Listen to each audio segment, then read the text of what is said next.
ఇవి లంచ్ బిర్యానీ గీ వేసుకున్నాం ఆయిల్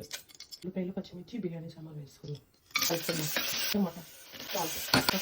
అల్లం వెల్లుల్లి పేస్ట్ పసుపు తొమ్మిది బిర్యానీ మసాలా కారం పెరుగు కొత్తిమీర ఇవి 2 గ్లాసులు వేసుకున్నాం సాల్ట్ చెప్పేస్తున్నాం తక్కువ ఉంది నిమ్మరసం కలుపుకున్నాం ఇప్పుడు మీడియం టైంలో పెట్టి మూత పెట్టుకున్నాం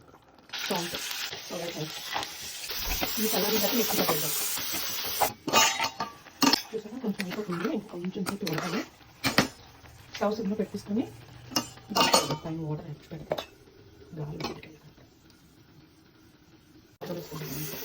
బిర్యానీ కుక్ అయిపోయి ఉంటుంది చూద్దాం వాటర్ తీసి కలుపుకున్నాం సరే ఉడిపోయింది ఇంకా గమనించాలి కొంచెం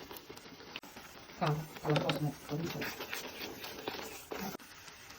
ఇలా కూడా వేసుకోవచ్చు పన్నీరు లేదంటే ఆయిల్లో ఫ్రై చేసిన తర్వాత కొంచెం వేడి నీటిలో వేసినా పన్నీర్ సాఫ్ట్గా ఉంటుంది కానీ ఇలా కూడా బాగుంటుంది టేస్ట్ చూడండి paneer curry ready paneer curry